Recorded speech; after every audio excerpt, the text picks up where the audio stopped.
Deep Thoughts, Shallow Host. Welcome back, you magnificent weirdos. It's your favorite uncle, Uncle Bob, here to chew up some highfalutin philosophy and spit it back out as something you can actually understand. Responsible before the victims? What is this, a restaurant reservation?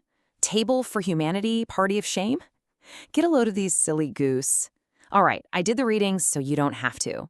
Let's figure out what in the world these philosophers are screaming about. So the big problem these head cases are wrestling with is this shame at being human.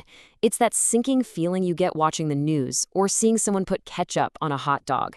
It's the profound gut-level cringe at, well, everything.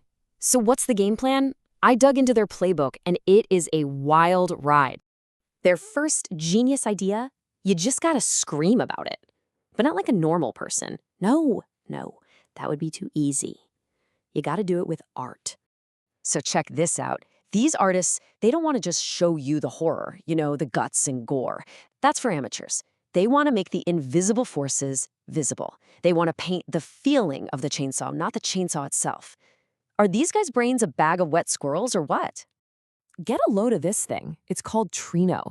So you stand in a room, right, with these giant screens of a river, and all you hear are these voices calling out names that just get drowned out.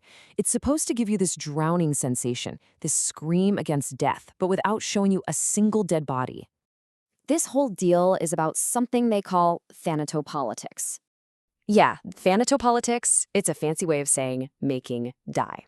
Basically, it's when the powers that be run a systematic plan of making people vanish, using something like a river to hide the evidence. So the artwork makes you hear the crime you can't see. Sneaky. Let's move on and see how this builds their next brilliant idea. Okay, so what if the problem isn't a loud, screamy one? What if it's quiet? What if it's just a bad vibe?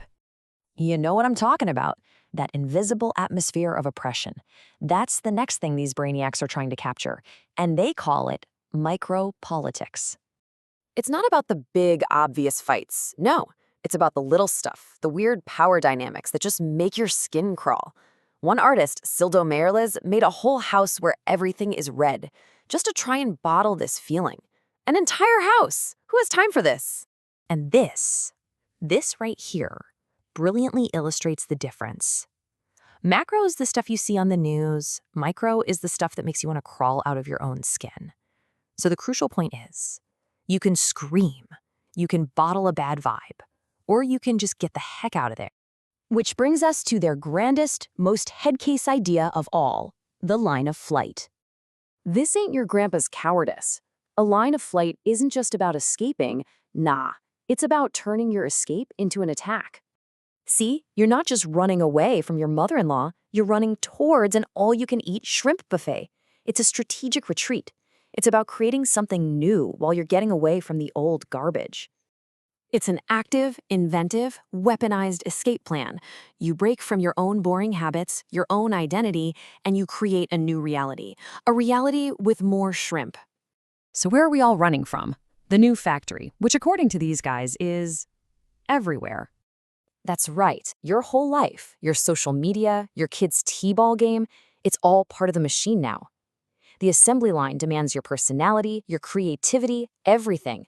You're always on the clock. No wonder we need an escape plan. Which reminds me of a story. So the other day, I was at Costco. It was a beautiful Saturday, and I had a plan. I make it a beeline for the free taquitos, right? And who do I see by the giant tubs of mayonnaise? My ex-wife, Brenda. Red alert. I didn't just run. No, I initiated a line of flight. I weaved through the paper towels. I used a pallet of protein powder for cover. I became imperceptible. It was beautiful. And my weapon? I grabbed the last free sample of jalapeno poppers and ate it right in front of the guy she was with. Victory. All right, let's land this plane. We've got screaming, bad vibes, and weaponized escapes. What's the ultimate takeaway from all this deep thought?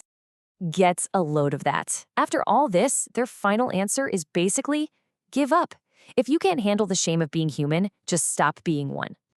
That's the grand finale, folks. The ultimate line of flight is to just check out of humanity altogether. Buzz off, you silly goose. Just become an animal. Can't say I haven't considered it. Think about it. I'm Uncle Bob, and this has been Deep Thoughts, Shallow Host. Now get out of here.